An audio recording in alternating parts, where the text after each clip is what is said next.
La vieja está senil. Hablen conmigo ahora. Esas fueron las palabras exactas que mi propia hija dijo sobre mí por teléfono, una mañana de martes. Ella no tenía idea de que yo había estado escuchando cada una de sus llamadas, y tampoco sabía que yo había encontrado el rastreador que escondió en mi carro. Lo que vendría después le enseñaría que su madre, senil, sabía exactamente lo que estaba haciendo. No lloré cuando lo descubrí. No grité. No la confronté. 38 años trabajando con números y fraudes me habían enseñado algo valioso. La mejor evidencia es la que el culpable no sabe que estás recopilando. Y durante 17 días completos, apliqué cada lección con mi propia hija.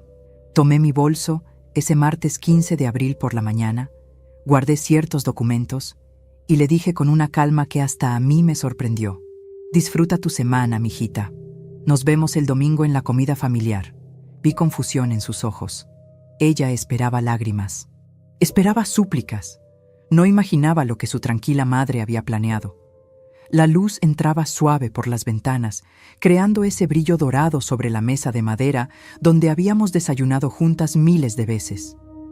Todo se veía normal, tranquilo, pero mis manos temblaban mientras sostenía la taza blanca con flores azules que ella me había regalado el Día de las Madres. Temblaban de una rabia fría que había estado conteniendo desde aquella tarde en el estacionamiento. El metal del dispositivo estaba frío al tacto cuando lo encontré. Frío y pesado, como si cargara el peso de la traición. Y fue en ese momento cuando decidí que mi hija aprendería una lección que nunca olvidaría. ¿Sabes qué fue lo peor? No fue encontrar el rastreador. Lo peor fue entender inmediatamente por qué estaba ahí. Mi hija Valentina tiene 34 años.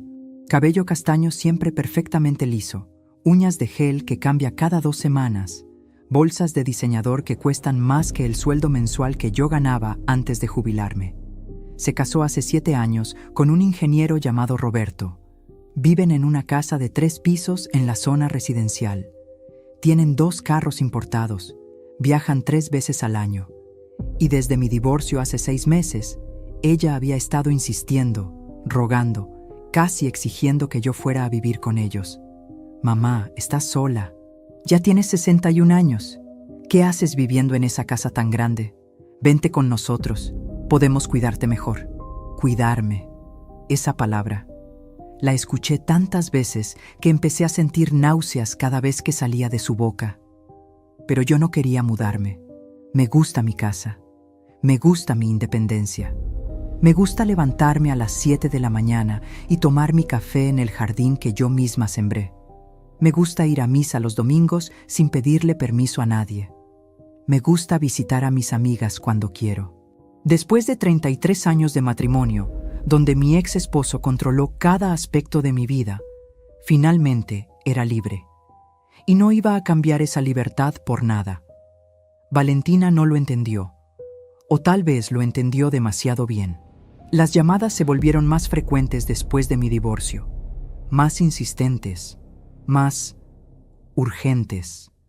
Mamá, a tu edad, vivir sola es peligroso. Mamá, ¿y si te caes y nadie está ahí para ayudarte? Mamá, tu pensión no es suficiente para mantener esa casa. Deja que te ayudemos. Mi pensión. Ahí estaba otra vez. Siempre terminábamos hablando de dinero. Y entonces llegó el divorcio. 33 años de matrimonio terminaron una tarde de octubre del año pasado. Mi ex esposo Fernando se fue con una mujer 26 años menor que él. Una instructora de yoga que conoció en el gimnasio. Qué cliché, ¿verdad? Pero el dinero de la liquidación fue real. Muy real. La venta de propiedades, mi pensión de jubilación, más los ahorros que había guardado durante años en una cuenta que Fernando nunca supo que existía. En total, casi $500,000 en activos. Para una mujer de 61 años divorciada, eso significaba seguridad. Significaba libertad. Significaba poder vivir con dignidad el resto de mis días sin depender de nadie. Para mi hija, significaba algo completamente diferente. Las visitas se hicieron más frecuentes después del divorcio. Valentina aparecía en mi casa 2, 3 veces por semana, siempre con la misma conversación, siempre con la misma presión disfrazada de preocupación. Mamá, ese dinero hay que invertirlo bien. Déjame ayudarte. Roberto conoce a un asesor financiero excelente. Mamá, ¿por qué no ponemos tu casa en venta? El mercado está bueno. Con todo ese dinero junto podrías vivir tranquila. Imagínate. Imagínate. Lo imaginé. Imaginé exactamente qué pasaría si yo pusiera todo mi dinero en manos de asesores que ella conocía. Imaginé exactamente qué pasaría si vendiera mi casa y me mudara con ella. Imaginé exactamente cómo se vería mi vida si dependiera completamente de mi hija para cada peso, para cada decisión, para cada momento de mi existencia. No, gracias. Pero para entender cómo llegué a encontrar ese rastreador en mi carro, tengo que contarte algo que pasó exactamente 2 meses antes. Algo que debió haberme advertido. Algo que ignoré, porque una madre siempre quiere creer lo mejor de sus hijos, ¿verdad? Aunque todas las señales estén gritando lo contrario. Era la noche del 28 de enero, jueves, las 8:30 de la noche. Yo había ido a cenar con mi amiga Lucía a un restaurante pequeño cerca del centro. Comida corrida, nada lujoso. 180 pesos el menú completo. Lucía es viuda. Tiene 63 años y nos conocemos desde la preparatoria. Esa noche hablamos de todo, de nuestros exmaridos, de la iglesia, de sus nietos, de mi nueva libertad. Salí del restaurante a las 10:15 de la noche. Tomé mi carro, manejé los 25 minutos hasta mi casa. Abrí la puerta de mi garaje. Y ahí estaba Valentina, sentada en los escalones de mi entrada, con los brazos cruzados y una expresión en su rostro que nunca había visto antes. Frialdad pura. ¿Dónde estabas, mamá? Su voz no sonaba preocupada. Sonaba acusadora. Cenando con Lucía, mi amor. Te lo mencioné esta mañana cuando hablamos por teléfono. No, no me dijiste nada. Mentira, se lo había dicho. Estuve llamándote durante 2 horas. No contestaste. Saqué mi teléfono. Efectivamente, 14 llamadas perdidas. Todas de Valentina. Lo puse en silencio durante la cena, hija. Lo siento, pero aquí estoy. ¿Pasó algo urgente? Se levantó de los escalones. Me miró de arriba abajo con una expresión que no puedo describir de otra forma que no sea desprecio disfrazado de preocupación. A tu edad, mamá, no puedes andar desapareciendo así. ¿Y si te pasaba algo? ¿Y si tenías un accidente? ¿Cómo íbamos a saber dónde estabas? A mi edad, 61 años, no 90, 61. Todavía manejo perfectamente. Todavía pago mis cuentas. Todavía cocino, limpio, trabajo en mi jardín. Pero para ella, yo ya era una anciana senil que necesitaba supervisión constante. Debía haberlo visto entonces. Debía haber entendido que esa noche no era sobre preocupación maternal, era sobre control. Y lo que descubrí después me confirmaría la verdad. Y si estás escuchando desde México, España, Estados Unidos, Colombia o cualquier otro país del mundo, por favor déjame un comentario diciéndome desde dónde me escuchas. De verdad necesito saber que no estoy sola en esto, que mi historia está llegando a personas como tú, que tal vez también han sentido esa traición de alguien que amaban. Lo que descubrí esa semana cambiaría todo, absolutamente todo. Una semana después de ese encuentro en los escalones, el 4 de febrero, a las 3:20 de la tarde, recibí una llamada que me heló la sangre. Era mi cliente de hace 15 años, el señor Gutiérrez, dueño de una ferretería en el centro. Yo le había llevado su contabilidad durante más de una década antes de jubilarme. Señora Patricia, disculpe que la moleste. Usted ya no maneja consultoría independiente, ¿verdad? No, don Alberto. Me jubilé hace 2 años. ¿Por qué lo pregunta? Hubo un silencio incómodo del otro lado. El tipo de silencio que te hace saber que algo anda muy mal. Es que recibí una llamada hace 3 días, de su hija, Valentina, ¿verdad? Me dijo que usted ya no estaba en condiciones de trabajar, que si necesitaba servicios contables, ella podía recomendarme a alguien. Dijo que usted, bueno, que estaba teniendo problemas de memoria. El mundo se detuvo. Problemas de memoria. ¿Qué más le dijo? Mi voz sonaba extrañamente calmada, como si viniera de muy lejos, que era mejor que la familia manejara sus asuntos ahora, que usted estaba en una edad delicada. Yo solo llamaba para confirmar, señora Patricia, porque usted siempre fue muy profesional conmigo. No me pareció correcto. Le agradecí, colgué, y me quedé sentada en mi sala durante 1 hora completa, mirando el teléfono en mis manos. Mi hija estaba llamando a mis contactos. Estaba destruyendo mi reputación. Estaba diciéndole a la gente que yo estaba senil. Y lo peor es que no sabía cuántas llamadas más había hecho. ¿Cuántas personas ya pensaban que Patricia Morales, la contadora que durante 38 años manejó números con precisión milimétrica, ahora no podía ni recordar su propio nombre? Pero entonces recordé algo que debía haber pensado inmediatamente. Corrí a mi estudio, abrí mi laptop, entré a mi cuenta de correo electrónico donde guardo copias de todos mis contactos profesionales. La lista que construí durante casi 4 décadas.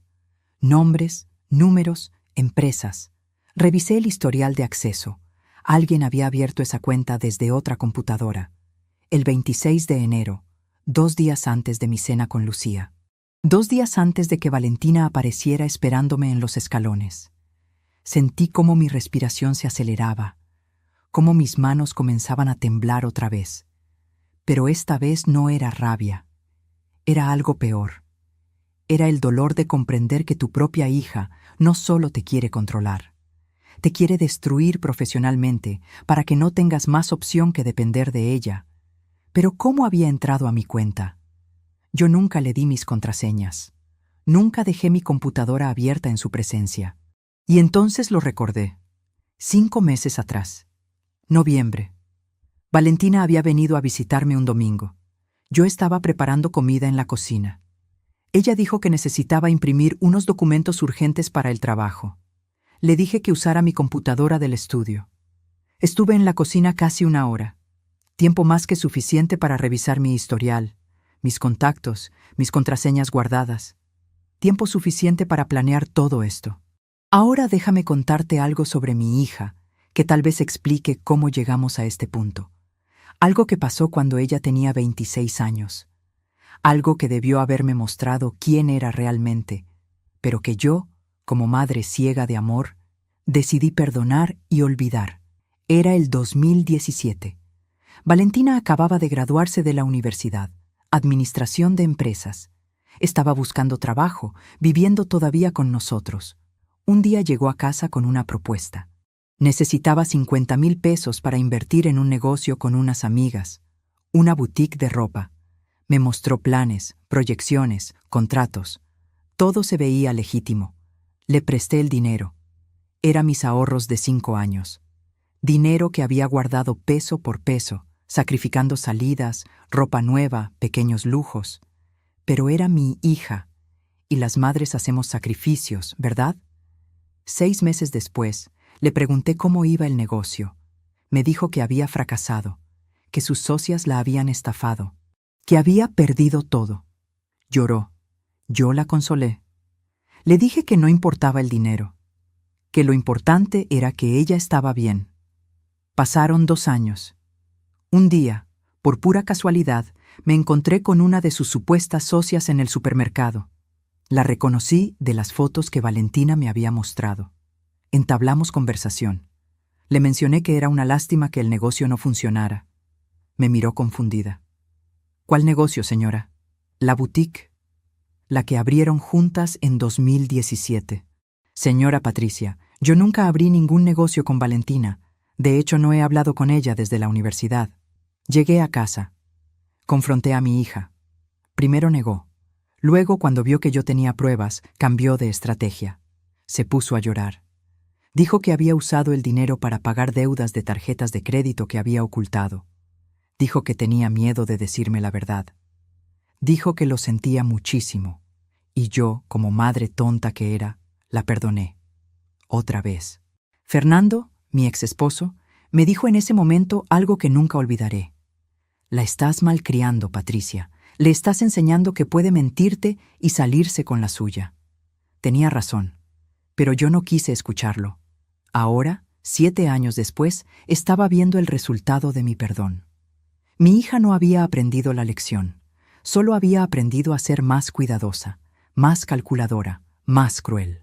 2 semanas después de la llamada del señor Gutiérrez, el 18 de febrero, recibí otra llamada. Esta vez de mi amiga Rosa. Trabaja en el banco donde tengo mi cuenta principal. Patricia, necesito hablar contigo de algo delicado. No debería estar diciéndote esto, pero eres mi amiga desde hace años. Dime, Rosa, ¿qué pasa? Tu hija vino al banco hace una semana. Preguntó sobre tu cuenta. Quería saber cuánto dinero tienes. Dijo que estaba preocupada porque tú estabas haciendo movimientos extraños. Obviamente no le dimos ninguna información, pero fue la manera en que preguntaba, como si tuviera derecho a saber, como si estuviera preparándose para algo. Preparándose para algo. Esas palabras resonaron en mi mente durante días, porque Rosa tenía razón. Valentina se estaba preparando. Cada visita, cada llamada, cada pregunta sobre mi dinero, sobre mi casa, sobre mi salud. Todo era parte de un plan más grande, pero yo también podía prepararme. Esa misma tarde fui a una tienda de electrónicos. Compré algo que nunca pensé que necesitaría usar contra mi propia hija. Una grabadora de voz pequeña, del tamaño de una memoria USB. 3,200 pesos, que serían la mejor inversión que haría en mi vida. A partir de ese día, cada vez que Valentina me visitaba, esa grabadora estaba en mi bolsillo, encendida, guardando cada palabra, cada insulto disfrazado de preocupación, cada mentira envuelta en amor maternal. Y entonces llegó el 30 de marzo, el día que cambiaría todo. Fui al supermercado esa tarde, nada especial, compras de rutina. Regresé a casa a las 6 de la tarde, guardé las cosas, y cuando fui a buscar mi suéter que había dejado en el carro esa mañana, lo vi, debajo del asiento del conductor, medio escondido, un pequeño dispositivo negro con una luz verde parpadeante. Lo tomé, lo examiné, y entendí exactamente qué era: un rastreador GPS. Mi propia hija había estado siguiendo cada uno de mis movimientos. Sabía exactamente dónde estaba en cada momento, a qué hora salía, a dónde iba, cuánto tiempo me quedaba en cada lugar. Y entonces, en ese instante, con ese pedazo de metal frío en mis manos, algo se rompió dentro de mí. No mi corazón. Eso ya estaba roto. Se rompió mi miedo. Se rompió mi necesidad de ser la madre comprensiva. Se rompió cualquier rastro de duda sobre lo que tenía que hacer. Pero aquí viene lo interesante, lo que mi hija no sabía, lo que ella nunca imaginó.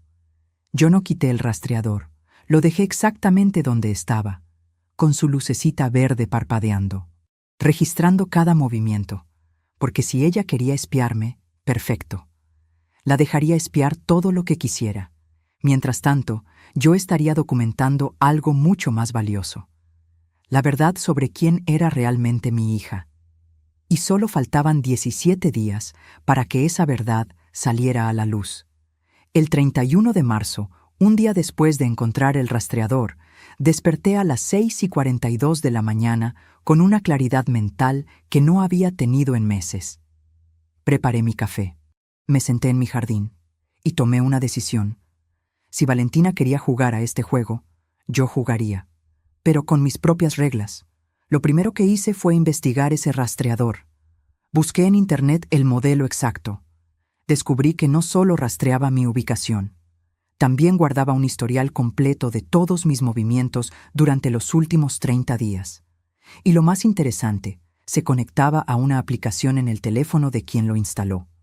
Mi hija había estado viendo cada lugar que visitaba, cada tienda, cada restaurante, cada consultorio médico, la casa de cada amiga, durante un mes completo.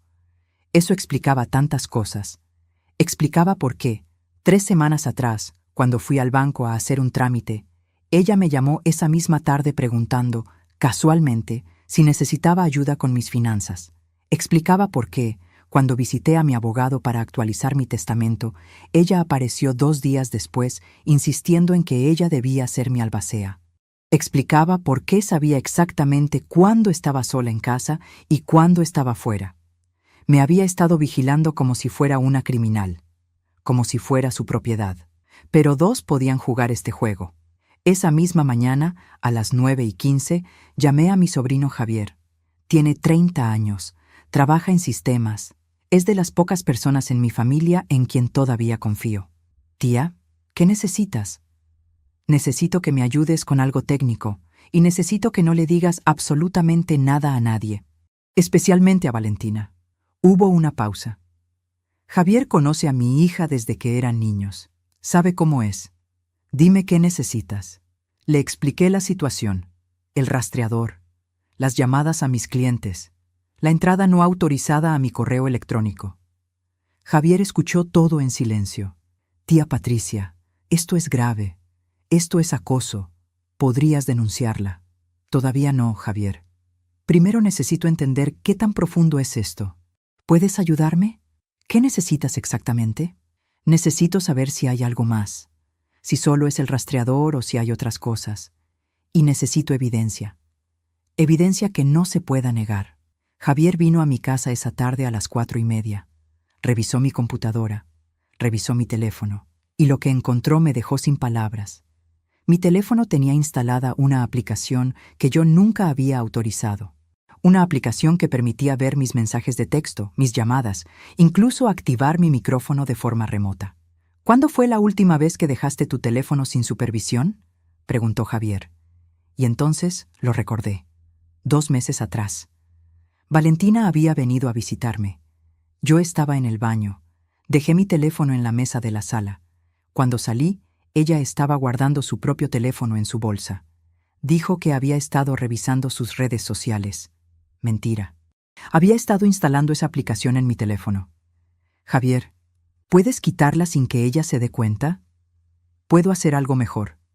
Puedo dejarla instalada, pero modificarla para que tú sepas exactamente cuándo está escuchando. Y puedo hacer que solo reciba la información que tú quieres que reciba. Mi sobrino era un genio. Durante las siguientes 2 horas, Javier trabajó en mi teléfono y en mi computadora. Cuando terminó, me explicó todo detalladamente. Ahora yo tendría control. Podría grabar conversaciones. Podría saber cuándo Valentina estaba monitoreándome. Y lo más importante, podría alimentarla con información falsa si era necesario. Tía, una cosa más. Deberías considerar contratar a un abogado. Lo que ella está haciendo no solo es inmoral, es ilegal. Ya tengo abogado, Javier. Y no te preocupes. Cuando llegue el momento indicado, todo esto saldrá a la luz. Faltaban 16 días. El 2 de abril, viernes, a las 11:20 de la mañana, Valentina apareció en mi casa sin avisar. Tocó el timbre. Yo estaba en la cocina preparando agua de Jamaica. Tomé aire. Guardé mi grabadora en el bolsillo de mi suéter y abrí la puerta. «Hola, mamá. Pasaba por aquí y quise visitarte. ¿Estás ocupada?» Su sonrisa era perfecta, demasiado perfecta, como las sonrisas que practicaba frente al espejo cuando era adolescente y quería pedirme permiso para algo. «Claro que no, hija. Pasa. Justo estoy haciendo agua de Jamaica. ¿Quieres?» Entramos a la cocina.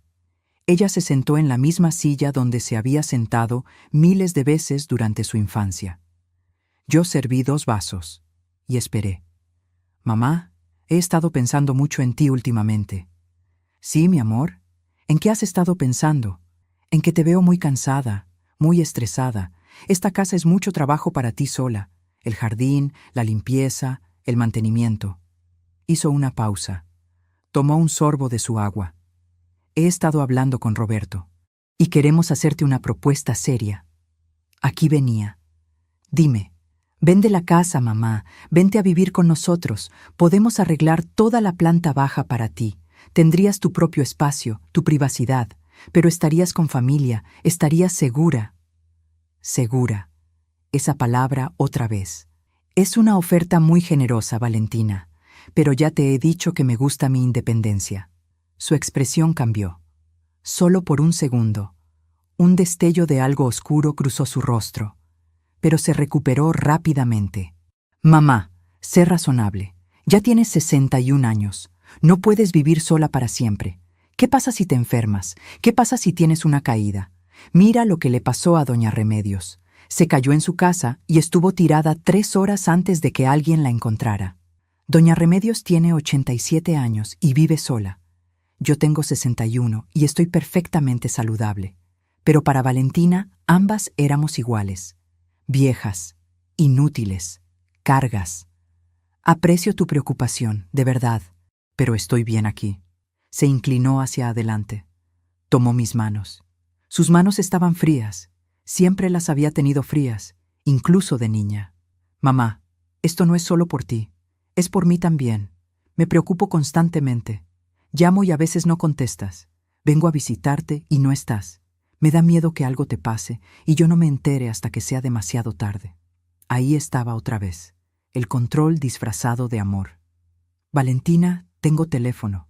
Tengo amigas. Tengo vecinos. Si algo me pasa, alguien lo sabrá. Pero no es lo mismo que tener familia cerca, mamá. Familia de sangre. Familia de sangre. Qué interesante manera de expresarlo. Como si la sangre garantizara lealtad. Como si compartir ADN significara amor automático. Y entonces hizo algo que no esperaba. Comenzó a llorar. Lágrimas reales corriendo por sus mejillas perfectamente maquilladas. Su voz quebrándose mientras hablaba. Mamá, yo solo quiero cuidarte como tú me cuidaste a mí. Cuando era niña, siempre estuviste ahí. Cuando estaba enferma, cuando tenía miedo, cuando necesitaba algo. Ahora es mi turno de cuidarte. Por favor, déjame hacer esto por ti. Y en ese momento sentí algo que no había sentido en semanas. Duda. ¿Y si estaba equivocada? ¿Y si realmente ella solo estaba preocupada? ¿Y si yo estaba viendo maldad donde solo había amor torpe y mal expresado? Apreté su mano. Limpié sus lágrimas con mi otra mano. Y dije lo que cualquier madre diría. Está bien, mi amor. Está bien.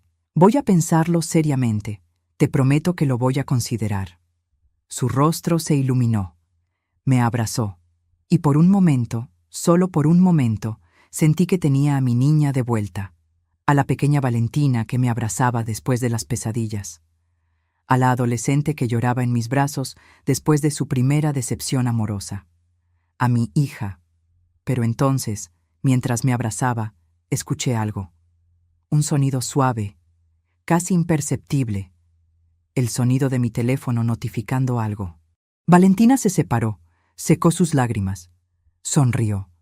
Gracias, mamá. Sabía que lo entenderías. Bueno, tengo que irme. Tengo una cita con mi entrenador personal a la 1. Se fue. La vi alejarse en su BMW blanco.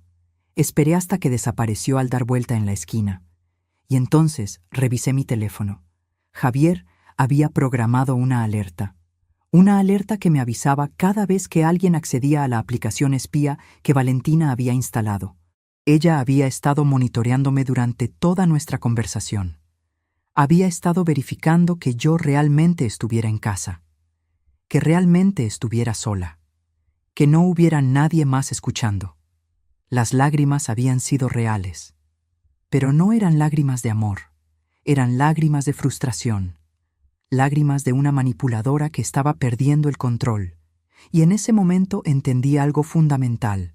Mi hija no me amaba, me necesitaba. Me necesitaba callada, dependiente, controlada. Me necesitaba fuera del camino para poder acceder a mi dinero, a mi casa, a mi vida. Pero yo no iba a darle ese gusto. Solo faltaban 15 días para la comida familiar. 15 días para que todos vieran quién era realmente Valentina Morales. Y yo tenía mucho trabajo por hacer. Tal vez tú que me escuchas has pasado por algo similar. Tal vez alguien que amas te ha manipulado con lágrimas falsas y preocupaciones fingidas. Si es así, comparte tu historia en los comentarios. Necesito saber que no soy la única que ha sentido este tipo de traición. Que no soy la única que ha descubierto que el amor puede ser usado como arma. El 5 de abril, lunes, a las 2:37 de la tarde, recibí una llamada de mi hermana Sofía. Vive en Monterrey. Hablamos una vez por semana, generalmente los domingos después de misa. Patricia, ¿estás bien? Valentina me llamó esta mañana. Estaba muy preocupada por ti. Sentí cómo mi estómago se apretaba. ¿Qué te dijo exactamente? Que has estado comportándote extraño, que te olvidas de cosas, que el otro día fuiste al banco y no recordabas tu NIP. Me preguntó si yo había notado algo raro cuando hablamos. Respiré profundamente. Mantuve mi voz calmada, controlada. Sofía, ¿tú has notado algo raro en mí? No, para nada. Por eso te llamo. Me pareció muy extraño lo que decía. Tú siempre has sido la más organizada de todas nosotras. ¿Te dijo algo más? Hubo una pausa. Podía escuchar la incomodidad en el silencio de mi hermana. Dijo que tal vez deberías ver a un neurólogo, que a tu edad es importante descartar, bueno, ya sabes, Alzheimer, demencia, senilidad. Mi hija estaba contactando a mi familia. Estaba plantando semillas de duda en cada persona que me conocía. Estaba construyendo un caso meticuloso para declararme mentalmente incompetente. Sofía, escúchame bien. Estoy perfectamente bien. Valentina está exagerando. Pero necesito que me hagas un favor. Si ella vuelve a llamarte, solo escúchala y dime exactamente qué dice. ¿Puedes hacer eso por mí? Claro, hermana. Pero Patricia, ¿pasa algo que debas saber? Pronto lo sabrás todo, te lo prometo. Solo dame 2 semanas más. Faltaban 12 días. El 7 de abril, miércoles, a las 10:40 de la mañana, fui al supermercado. Necesitaba hacer compras para la comida del domingo, la comida donde todo saldría a la luz. Estaba en el pasillo de verduras cuando la vi, Valentina, con un hombre. No era Roberto, su esposo. Este hombre era más joven, alto, musculoso, vestía pants deportivos y una playera ajustada que mostraba cada músculo. Tenían las manos entrelazadas. Ella reía. Él la besó en la mejilla. Me escondí detrás de una exhibición de sandías. Saqué mi teléfono y tomé fotos. 3 fotos claras donde se veían sus rostros perfectamente. Los seguí a distancia. Los vi entrar juntos al estacionamiento. Los vi subir al mismo carro, un Mustang rojo. Tomé foto de la placa y entonces recordé algo. Valentina había mencionado a su entrenador personal. Había dicho que tenía cita con él a la 1 el viernes pasado. Este debía ser él. Llamé a Javier esa misma tarde. Necesito que investigues una placa. Le di el número. 2 horas después tenía un nombre. Sebastián Rojas, 29 años. Entrenador personal en un gimnasio de la zona norte. Soltero. Tía, ¿quieres que investigue más? Sí, quiero saber todo. ¿Dónde vive? ¿Dónde trabaja? Y si es posible, quiero saber desde cuándo conoce a Valentina. Me va a tomar un par de días. Tengo tiempo, todavía. Faltaban 10 días. El 9 de abril, viernes, Valentina vino a visitarme otra vez. Esta vez traía a Roberto con ella. Era la primera vez que lo veía en casi 2 meses. Roberto es un hombre callado, ingeniero civil, 36 años. Siempre fue educado conmigo, pero distante, como si nunca supiera bien qué decir a su suegra. Se sentaron juntos en mi sala. Valentina tomó la palabra. Mamá, Roberto y yo hemos estado hablando mucho sobre tu situación y hemos tomado una decisión. Una decisión, no una sugerencia, no una propuesta, una decisión. Queremos ayudarte a vender la casa.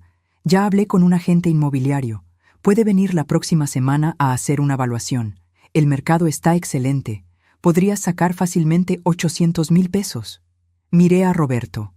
Él no me miraba a los ojos. Miraba sus manos, sus zapatos.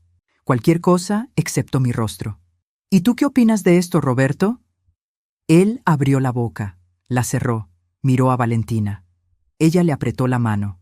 Un apretón que no era de cariño, era de advertencia. Yo creo que Valentina tiene razón, doña Patricia. Esta casa es mucha responsabilidad para usted sola. Doña Patricia. Así me había llamado siempre, con ese respeto forzado que mantiene distancia. Entiendo. ¿Y ya decidieron qué haré con ese dinero? Valentina sonrió. Esa sonrisa que había perfeccionado durante años. La sonrisa que decía, confía en mí, mientras sus ojos decían, no tienes opción. Obviamente tú decidirás, mamá, pero Roberto y yo Podemos ayudarte a invertirlo. Conocemos instrumentos financieros que te darían muy buenos rendimientos, y así podrías vivir tranquila con nosotros sin preocuparte por nada. Instrumentos financieros, rendimientos, palabras bonitas para decir, danos control de tu dinero. Suena interesante, pero necesito tiempo para pensarlo. La sonrisa de Valentina se congeló. Mamá, ya has tenido tiempo. Llevamos meses hablando de esto. En algún momento tienes que tomar una decisión. Y la tomaré, pero no hoy. Se levantó. Roberto se levantó con ella. La tensión en la sala era tan espesa que podía sentirse en el aire, como humedad antes de la tormenta. Mamá, yo solo estoy tratando de ayudarte. No entiendo por qué eres tan terca. Terca. Ahí estaba, la primera grieta en su máscara perfecta. No soy terca, hija, solo soy cuidadosa. ¿Cuidadosa de qué? ¿De tu propia familia? Cuidadosa con decisiones importantes que afectan mi futuro. Ella tomó su bolsa. Una bolsa Prada que costaba 45,000 pesos. Yo lo sabía porque me había mandado el link 3 meses atrás, solo para que la vieras. 45,000 pesos en una bolsa. Pero no tenía dinero para ayudarme si yo lo necesitaba. ¿Sabes qué, mamá? Haz lo que quieras. Sigue viviendo sola en esta casa enorme. Sigue fingiendo que tienes 20 años, pero cuando algo te pase, no digas que no te lo advertimos. Y salió. Roberto me miró por un segundo. En sus ojos vi algo. ¿Pena? ¿Vergüenza? ¿Disculpa? No lo sé. Pero me miró. Y luego siguió a su esposa. Me quedé sentada en mi sala durante 1 hora. No lloré. No grité. Solo me quedé ahí, sintiendo cómo mi cuerpo temblaba de esa rabia fría que ahora conocía tan bien. Y entonces mi teléfono sonó. Era Javier. Tía, encontré algo. Algo grande. Dime. Valentina ha estado visitando a ese entrenador Sebastián 3 veces por semana durante los últimos 4 meses. Pero no en el gimnasio, en un departamento que está registrado a nombre de ella. El mundo se detuvo. ¿Qué? Valentina tiene un departamento que Roberto no conoce. Lo compró hace 6 meses. Está en la zona centro. Un lugar pequeño. Estudio. Y según los vecinos que logré contactar, ella llega ahí con un hombre joven regularmente. Martes, jueves y sábados. 6 meses. Valentina había comprado un departamento secreto. Había estado engañando a Roberto durante medio año y probablemente había usado dinero que ambos habían ahorrado juntos. Javier, ¿puedes conseguirme la dirección exacta? Ya te la mandé por mensaje. Tía, ¿qué vas a hacer? Lo que debía haber hecho hace mucho tiempo. Protegerme y proteger a las personas inocentes en todo esto. Porque Roberto, por más distante que fuera, no merecía esto. Nadie merecía ser engañado de esta manera. Faltaban 8 días para la comida familiar. 8 días para que la vida perfecta que Valentina había construido con mentiras se derrumbara completamente. El 11 de abril, domingo, a las 9:20 de la mañana, fui a misa como siempre. Cuando salí, a las 11 menos cuarto, vi algo que me heló la sangre. El BMW blanco de Valentina estacionado frente a mi casa. Ella estaba sentada dentro del carro, esperándome, vigilándome. Caminé hacia mi puerta. Ella salió del carro. Hola, mamá. ¿Vienes de misa? Sí, hija, como todos los domingos. Qué bien que mantienes tus rutinas. Es importante a tu edad tener estructura. A mi edad. Otra vez esas palabras. Abrí mi puerta. Entré. Ella entró detrás de mí sin invitación. Mamá, necesito hablar contigo de algo serio. Me volteé. La miré directamente a los ojos y dije con una calma que ni yo sabía que tenía. Entonces habla. He estado hablando con un abogado sobre tutelas, sobre protección de adultos mayores, sobre qué hacer cuando alguien ya no puede tomar decisiones responsables por sí mismo. Ahí estaba. Finalmente, sin máscaras, sin pretensiones. ¿Me estás amenazando, Valentina? No, mamá, te estoy protegiendo, de ti misma. Sonreí. No pude evitarlo. Sonreí de una manera que hizo que ella retrocediera un paso. ¿Sabes qué, hija? Tienes razón, completamente. A mi edad necesito protección. Por eso he estado tomando ciertas Precauciones. ¿Qué tipo de precauciones? Ya lo verás. El domingo. En la comida familiar. Ahí verás exactamente qué tipo de precauciones ha estado tomando tu madre senil. Su rostro palideció. Sus ojos se agrandaron. ¿Qué hiciste? Nada que tú no hayas hecho primero, mi amor. Nada que tú no me hayas enseñado. Se dio vuelta. Salió de mi casa. La vi alejarse en su carro caro, pagado con dinero que probablemente debía ser de ahorros familiares. Y entonces, finalmente, me permití sentir. Me permití temblar. Me permití llorar. Pero solo por 5 minutos. Porque todavía tenía mucho que preparar. Faltaban 6 días. Y en 6 días, mi hija aprendería la lección más importante de su vida. Nadie subestima a Patricia Morales. El 12 de abril, lunes, a las 7:43 de la mañana, mi teléfono sonó. Era un número desconocido. ¿Señora Patricia Morales? Sí, soy yo. Habla el licenciado Méndez. Soy abogado. Su hija Valentina me ha contratado para iniciar un proceso de tutela en su nombre. Me gustaría agendar una cita con usted para evaluar su situación. Ahí estaba, lo que había estado esperando, lo que sabía que vendría. Licenciado, con todo respeto, yo no necesito ninguna tutela. Estoy perfectamente capacitada para manejar mis propios asuntos. Entiendo su posición, señora, pero su hija está muy preocupada. Me ha mostrado evidencia de comportamientos preocupantes, salidas nocturnas sin avisar, olvidos frecuentes, decisiones financieras cuestionables. Evidencia. Ella había estado construyendo un caso. Cada vez que no le contestaba el teléfono, cada vez que salía sin decirle a dónde iba, cada vez que rechazaba su ayuda, todo lo había estado documentando para usarlo en mi contra. Licenciado Méndez, si mi hija quiere iniciar un proceso legal contra mí, que lo haga. Pero le advierto algo. Yo también tengo evidencia, y cuando llegue el momento, la presentaré. Buen día. Colgué. Mis manos no temblaban. Mi voz no había flaqueado. 38 años trabajando con números me habían enseñado a mantener la calma incluso cuando todo se estaba derrumbando.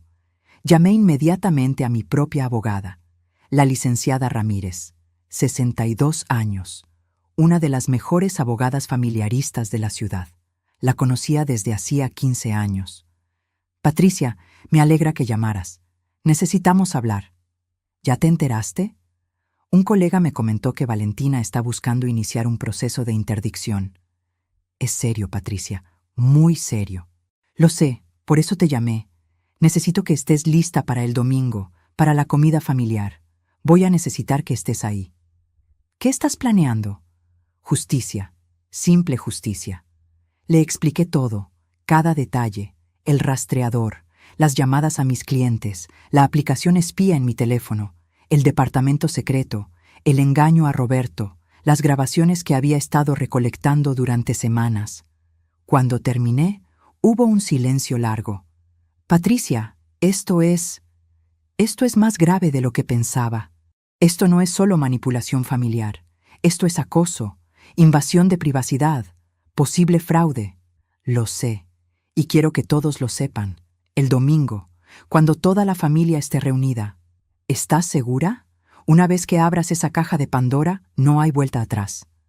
Estoy completamente segura. Mi hija cruzó una línea, y es tiempo de que enfrente las consecuencias. Faltaban 5 días.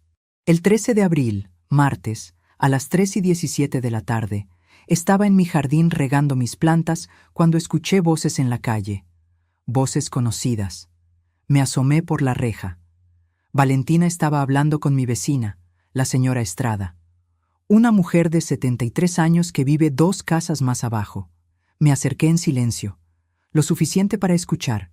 Es que estoy muy preocupada por ella, señora Estrada. La he visto muy distraída últimamente. El otro día dejó la estufa encendida. Por suerte yo estaba ahí para apagarla. Mentira, pura mentira. Yo nunca había dejado la estufa encendida. Ay, qué preocupante. Y a esa edad, esas cosas pueden ser señales de algo más grave. Por eso creo que necesita supervisión constante, por su propia seguridad. Si usted nota algo extraño, ¿podría avisarme? Aquí está mi número. Salí por la puerta principal. Buenas tardes, señora Estrada. Hola, Valentina. Mi vecina me miró con una expresión nueva, una mezcla de lástima y preocupación que nunca había visto antes en sus ojos. Ay, Patricia, tu hija me estaba comentando que has estado un poco mal últimamente. ¿Mal? Estoy perfectamente bien, señora Estrada. Nunca he estado mejor. Valentina me miró con esa sonrisa perfecta, esa máscara que ahora podía ver tan claramente. Claro que sí, mamá. Solo estaba comentando que a veces todos necesitamos ayuda. No hay nada de malo en eso. La señora Estrada asintió. Se despidió, entró a su casa, y me quedé sola con mi hija en la calle. ¿Qué estás haciendo, Valentina? Cuidándote, mamá. Alguien tiene que hacerlo. No, estás destruyendo mi reputación. Estás diciéndole a mis vecinos, a mis amigos, a mi familia que estoy senil, que estoy loca, que no puedo cuidar de mí misma. Porque es verdad, esas 3 palabras, dichas con tanta frialdad, con tanta certeza. ¿De verdad crees eso? ¿O solo necesitas que todos lo crean para justificar lo que estás tratando de hacer? No sé de qué hablas. Sí lo sabes, y el domingo todos lo sabrán. Me di vuelta. Entré a mi casa, cerré la puerta, y solo cuando estuve completamente sola, cuando las cortinas estaban cerradas y nadie podía verme, me permití temblar, pero no de miedo, de anticipación. Faltaban 4 días. El 14 de abril, miércoles, a las 11:05 de la noche, recibí un mensaje de Roberto. Era la primera vez que me contactaba directamente en meses. Doña Patricia, necesito hablar con usted. Es urgente. ¿Podemos vernos mañana? Le respondí inmediatamente. Claro, Roberto, ven mañana a las 10 de la mañana. El jueves 15 de abril, a las 10 en punto, Roberto tocó mi puerta. Venía solo. Se veía terrible. Ojeras profundas, ropa arrugada, manos temblorosas. Lo invité a pasar, le serví café y esperé. Doña Patricia, necesito preguntarle algo, y necesito que sea honesta conmigo. Siempre he sido honesta contigo, Roberto. ¿Valentina le ha mencionado algo sobre problemas entre nosotros? Interesante, muy interesante. No, ¿hay problemas? Él miró su taza de café. Sus manos temblaban tanto que el líquido se movía en pequeñas olas. Ella ha estado actuando extraño. Sale mucho, llega tarde, siempre tiene excusas, reuniones, juntas con amigas, el gimnasio. Hizo una pausa. Encontré un recibo en su bolsa, de un hotel, del mes pasado. Ahí estaba, la grieta en el matrimonio perfecto. ¿Se lo mencionaste? Sí. Dijo que había sido una reunión de trabajo, que necesitaban un lugar privado para discutir un proyecto. Pero doña Patricia, Valentina no ha trabajado en 3 años. Desde que nos casamos, dejó su empleo. Tomé una decisión en ese momento. Una decisión que tal vez cambiaría todo. Roberto, ¿confías en mí? Sí. Entonces, necesito que vengas el domingo a la comida familiar. Y necesito que mantengas la mente abierta. Porque vas a descubrir cosas difíciles, pero necesito que estés ahí. ¿Qué cosas? No puedo decirte ahora, pero el domingo todo tendrá sentido, te lo prometo. Él me miró con esos ojos cansados, asintió, se levantó, y antes de irse, dijo algo que me rompió el corazón. Usted siempre fue buena conmigo, doña Patricia, mejor de lo que merecía. Lamento no haber sido mejor yerno. Roberto, tú no tienes nada de qué disculparte, nada. Se fue. Y yo me quedé en mi sala, pensando en ese hombre bueno que estaba a punto de descubrir que su esposa perfecta era una mentira. Faltaban 3 días. El viernes 16 de abril, exactamente a las 11:15 de la mañana, mi teléfono espía me alertó. Valentina había activado el micrófono remoto. Estaba escuchando. Sonreí. Era el momento perfecto. Llamé a mi hermana Sofía. Puse el altavoz. Hermana, ¿cómo estás? Bien, Patricia. ¿Y tú? Muy bien.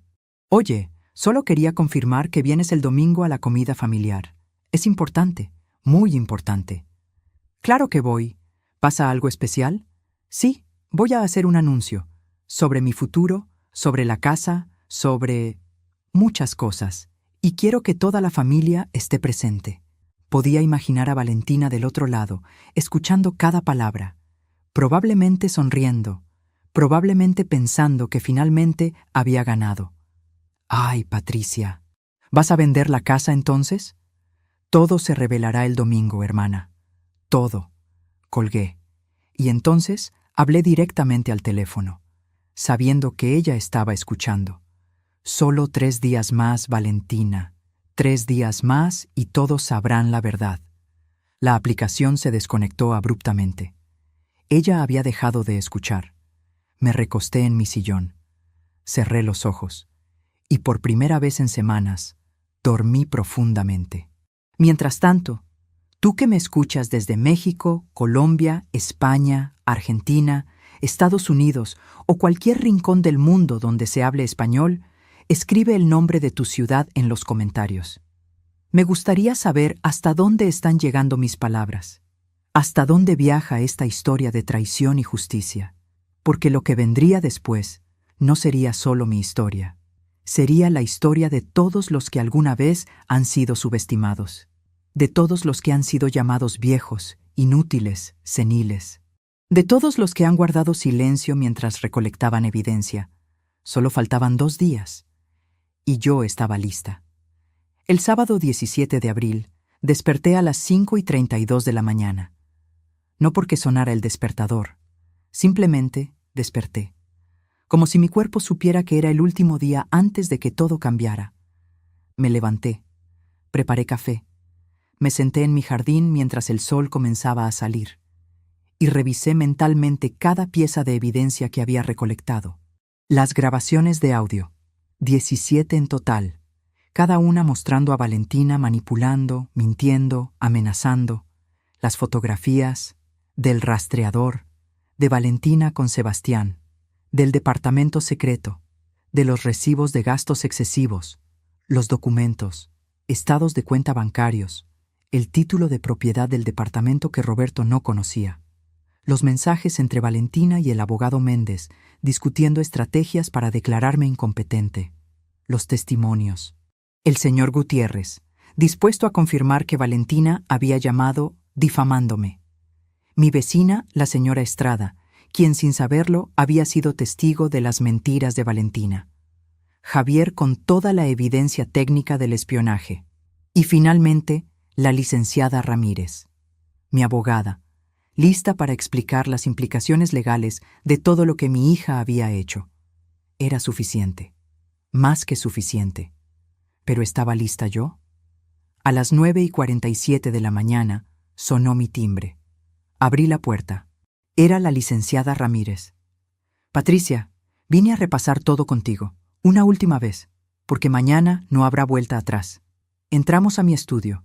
Pusimos todas las evidencias sobre la mesa. Las revisamos una por una.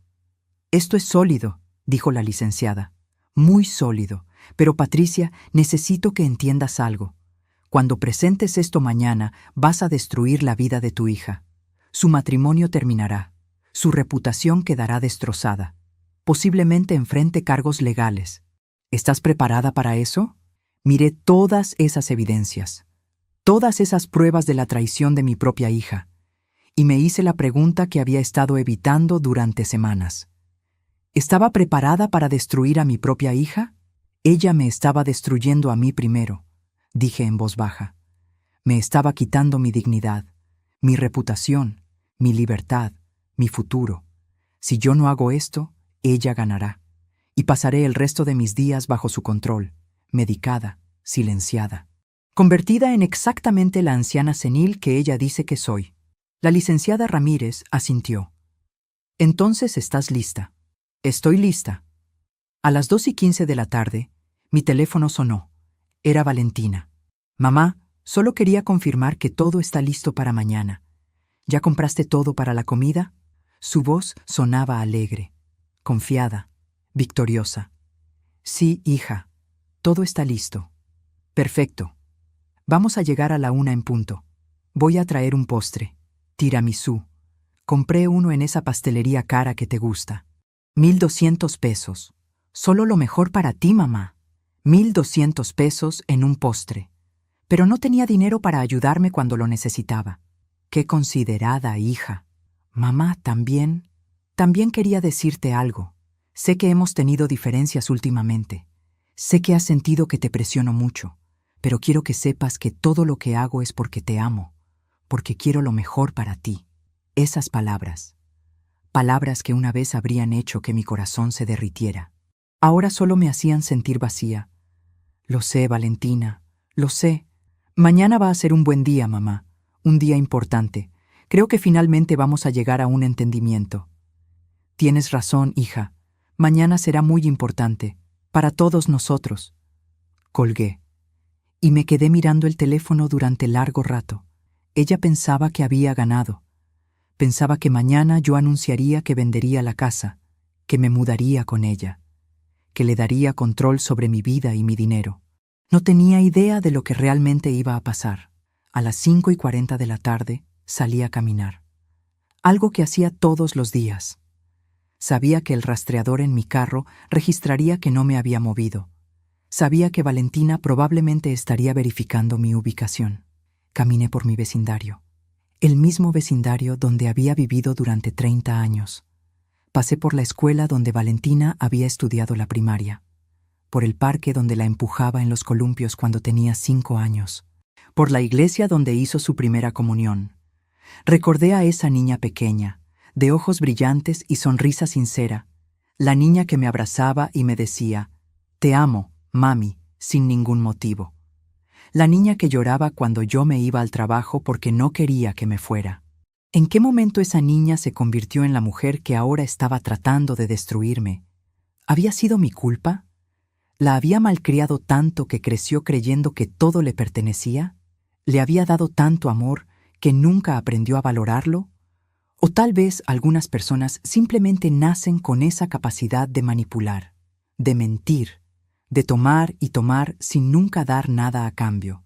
Tal vez mi hija siempre fue así, y yo simplemente no quise verlo. Regresé a casa a las 7:45. El sol se estaba poniendo, pintando el cielo de naranjas y rosas. Era hermoso, tanto que me dolía. Entré a mi casa, cerré la puerta y comencé a preparar. Saqué mi laptop, conecté un cable HDMI largo que había comprado especialmente para mañana. Lo probé con mi televisión de la sala. Funcionaba perfectamente. Todas las evidencias aparecían en la pantalla grande con claridad cristalina. Organicé las grabaciones en orden cronológico, empezando con las más recientes y retrocediendo hasta las primeras. Preparé una presentación simple, sin adornos, solo hechos, solo verdad. Revisé mi lista de invitados para mañana. Mi hermana Sofía, mi hermano Javier, mi sobrino Javier, mis 2 primos, la señora Estrada, el señor Gutiérrez y, por supuesto, Valentina y Roberto. 14 personas en total. 14 testigos de lo que estaba a punto de revelar. A las 11:17 de la noche, me senté en mi cama. Tomé mi rosario. El mismo rosario que mi madre me había dado cuando me casé hace 33 años. Y recé. No recé por venganza. No recé para que mi hija sufriera. Recé por fuerza. Recé para poder hacer lo correcto, incluso cuando lo correcto era lo más difícil. Recé para que, al final de todo, pudiera mirarme en el espejo y estar en paz con la mujer que veía. Recé para que Dios me perdonara por lo que estaba a punto de hacerle a mi propia hija. Porque aunque ella me había traicionado, aunque me había mentido, aunque había tratado de destruirme, seguía siendo mi hija. Seguía siendo la bebé que había cargado durante 9 meses, la niña que había criado con todo mi amor. Y destruirla, incluso cuando era necesario, seguía siendo la cosa más dolorosa que jamás había tenido que hacer. Terminé de rezar a las 11:43. Me acosté, cerré los ojos y esperé a que llegara el domingo. El domingo 18 de abril amaneció con un cielo despejado. Ni una nube, como si hasta el clima supiera que este día necesitaba claridad absoluta. Me levanté a las 6 en punto. Me duché. Me vestí con el vestido azul marino que siempre me había gustado. Simple, elegante, digno. Me maquillé ligeramente. Me peiné. Me puse los aretes de perlas que mi madre me había dejado cuando murió. Me miré en el espejo y vi a una mujer de 61 años. Una mujer con líneas de expresión alrededor de los ojos, con algunas canas que se negaba a teñir, con manos que mostraban décadas de trabajo. Pero también vi a una mujer fuerte, una mujer que había sobrevivido un matrimonio controlador, que había criado a una hija sola la mayoría del tiempo, que había construido una carrera exitosa, que había mantenido su dignidad incluso cuando todo a su alrededor se derrumbaba. Vi a Patricia Morales y estaba orgullosa de ella. A las 8 de la mañana comencé a cocinar. Pollo en mole, arroz rojo, frijoles refritos, tortillas hechas a mano, agua de horchata. Los platillos que había cocinado para mi familia durante décadas. Mientras cocinaba, recordé todas las otras comidas familiares, los cumpleaños, las navidades, los días de las madres, todas esas veces que había preparado comida con amor, con esperanza, con la ilusión de que la familia era para siempre. Hoy sería diferente. Hoy la comida no sería sobre celebración, sería sobre verdad. A las 11:30, todo estaba listo. La comida caliente en la estufa, la mesa puesta para 14 personas, las servilletas dobladas, los vasos llenos de agua fresca. Y en mi estudio, escondida de la vista, mi laptop conectada y lista, con todas las evidencias organizadas, con todas las verdades esperando ser reveladas. A las 12:42 sonó el timbre. Los primeros invitados estaban llegando. Era mi hermana Sofía y mi hermano Javier. Los abracé. Los invité a pasar. Preparé café mientras ellos se acomodaban en la sala. «Huele delicioso, hermana», dijo Sofía. «Como siempre». «Gracias. Puse todo mi corazón en esta comida». Y era verdad, porque sabía que podría ser la última vez que cocinaba para mi familia como la conocía. Después de hoy, todo cambiaría. Para siempre. A las 12:58 llegaron mis primos. A las 12:59 llegó el señor Gutiérrez con su esposa. Exactamente a la 1 en punto, llegó Roberto, solo, sin Valentina. «Doña Patricia, Valentina viene en camino. Tuvo que pasar a recoger el postre». «No hay problema, Roberto, pasa». A la 1:07 vi por la ventana el BMW blanco de Valentina estacionándose frente a mi casa. La vi salir. Llevaba un vestido blanco, tacones altos, cabello perfecto, maquillaje impecable. Se veía como un ángel. Abrí la puerta antes de que tocara. «Hola, mamá». Me besó en la mejilla. Su perfume era caro. $200 la botella. Lo sabía porque me había mostrado la foto meses atrás. «Hola, hija. Pasa. Todos están esperando». Entramos juntas a la sala. Valentina saludó a todos con esa sonrisa perfecta, esa máscara que había perfeccionado durante años.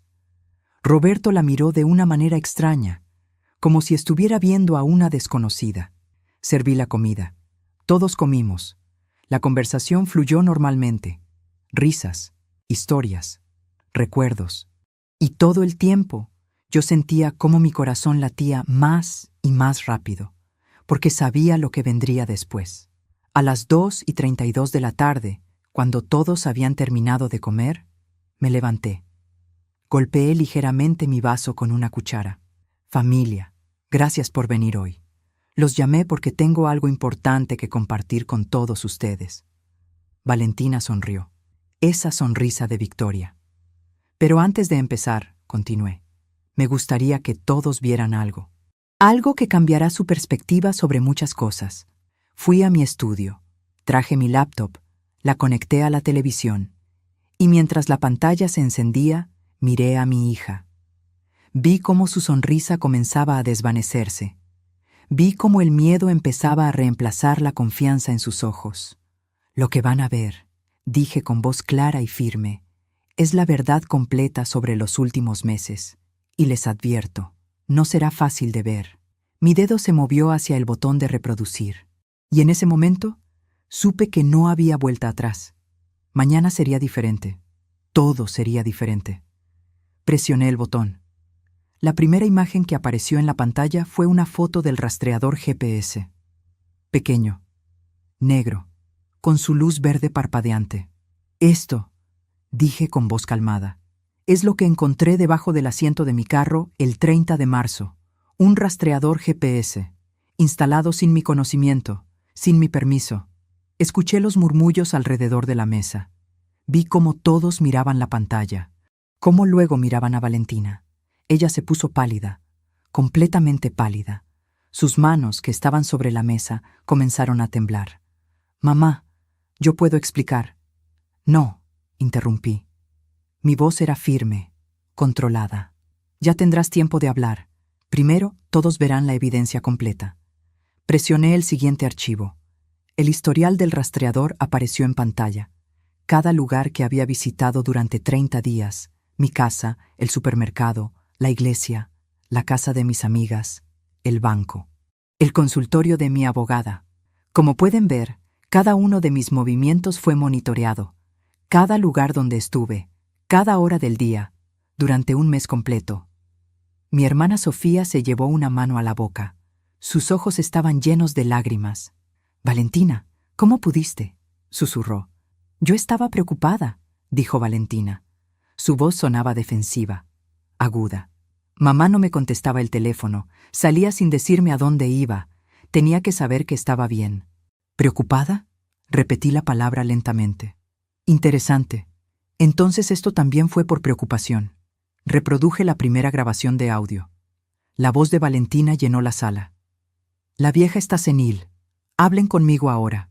El silencio que siguió fue absoluto. Podía escuchar el tic-tac del reloj de pared. Podía escuchar mi propia respiración. Podía sentir el peso de 14 pares de ojos moviéndose entre la pantalla y mi hija. «Esto», dije, «es una llamada que mi hija hizo al señor Gutiérrez, un cliente mío de hace 15 años, diciéndole que yo ya no estaba mentalmente capacitada para trabajar». El señor Gutiérrez asintió desde su lugar en la mesa. «Es verdad, doña Patricia, y no fue la única llamada. Después de esa, recibí 3 más, todas con el mismo mensaje, que usted estaba perdiendo la cabeza». «Yo solo...» Valentina intentó hablar, pero mi hermano Javier la interrumpió. «Cállate, deja que tu madre termine». Reproduje la segunda grabación. Una conversación entre Valentina y yo en mi cocina. Su voz sonaba dulce, manipuladora. «Mamá, a tu edad, vivir sola es peligroso. Tienes que ser razonable». «Estoy perfectamente bien, Valentina». «Mamá, tu pensión no es suficiente. Deja que te ayudemos. Deja que manejemos tu dinero». Y entonces, su voz cambiando, volviéndose fría cuando pensaba que yo no la estaba escuchando. Un susurro al teléfono que ella creía que yo no había captado. «Dale 2 semanas más. Si no acepta para entonces, iniciamos el proceso legal». «Sí, tengo un abogado listo». Roberto se levantó de su silla tan bruscamente que la hizo caer. El sonido del metal contra el piso hizo que todos saltaran. «¿Proceso legal? ¿De qué está hablando?» Saqué los documentos. Los puse sobre la mesa. «Tu esposa contrató a un abogado para iniciar un proceso de tutela contra mí, para declararme mentalmente incompetente, para tomar control legal de mis finanzas, de mi casa, de mi vida». Las manos de Roberto temblaban mientras tomaba los documentos. Sus ojos recorrían las páginas. Podía ver cómo su mandíbula se tensaba, cómo sus nudillos se ponían blancos de apretar tan fuerte el papel. «Valentina». Su voz era peligrosamente baja. «Dime que esto no es real». «Roberto, yo solo quería protegerla. Ella no puede». «¿Protegerla? ¿Llamándola senil? ¿Espiándola? ¿Tratando de robarle su libertad?» «No es robar si es por su propio bien». Esas palabras. El aire en la sala se volvió helado. «Pero hay más», dije. Mi voz seguía calmada. Después de todo este tiempo, después de toda esta traición, mi voz seguía firme. «Mucho más».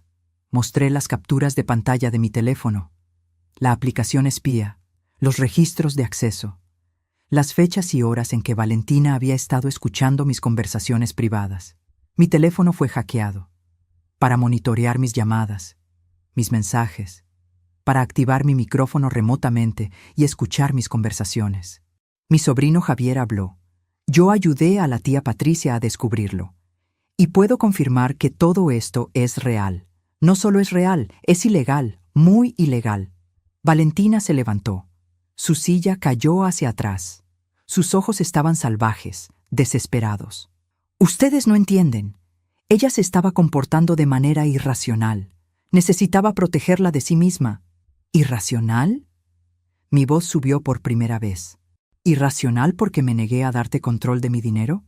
¿Irracional porque me negué a vender mi casa? ¿Irracional porque quería mantener mi independencia? Eres una vieja terca que no sabe lo que le conviene. Ahí estaba. Finalmente. La máscara había caído completamente. El silencio que siguió fue ensordecedor. Podía ver las lágrimas en los ojos de mi hermana, la expresión de shock en el rostro de mis primos, la furia contenida en el rostro de Roberto. Pero aún no terminamos, dije. Y ahora mi voz era fría, tan fría como el metal de ese rastreador. Porque resulta que mientras mi hija estaba tan preocupada por mi bienestar, tan dedicada a cuidarme, estaba haciendo algo más. Mostré las fotografías. Valentina con Sebastián en el supermercado, sus manos entrelazadas, el beso en la mejilla, subiendo juntos al Mustang rojo. Roberto se quedó paralizado, mirando las fotos como si no pudiera procesar lo que veía. ¿Quién es él? Su voz era apenas un susurro. Su entrenador personal, respondí. Sebastián Rojas, 29 años. Mostré más fotos. El edificio del departamento, la entrada, el número. Y esto es un departamento que tu esposa compró hace 6 meses. Un departamento que tú no conocías. Un departamento registrado solo a su nombre. Pagado con 180,000 pesos. Dinero que salió de cuentas conjuntas. Vi cómo Roberto procesaba la información. Cómo cada palabra era como un golpe físico. Cómo su mundo perfecto se derrumbaba pieza por pieza. Los vecinos reportan que ella visita este lugar 3 veces por semana. Martes, jueves y sábados. Siempre con el mismo hombre joven. Se quedan aproximadamente 2 horas. ¡Mentira!, Valentina gritó. Todo esto es mentira. Mamá está inventando todo porque está resentida. ¿Resentida? La licenciada Ramírez habló por primera vez. Señora Valentina, soy la abogada de su madre. Y puedo confirmar que cada pieza de evidencia aquí presentada es real y verificable. De hecho, lo que su madre ha documentado constituye varios delitos. Acoso, invasión de privacidad, posible fraude. Valentina miró a su alrededor, buscando un aliado, buscando a alguien que la defendiera, pero todos la miraban con una mezcla de horror y decepción. Roberto, por favor, tienes que creerme. Yo te amo. Ese hombre no significa nada. ¿No significa nada? Roberto rió. Una risa amarga. Rota. ¿Compraste un departamento secreto por alguien que no significa nada? ¿Gastaste 180,000 pesos de nuestros ahorros por alguien que no significa nada?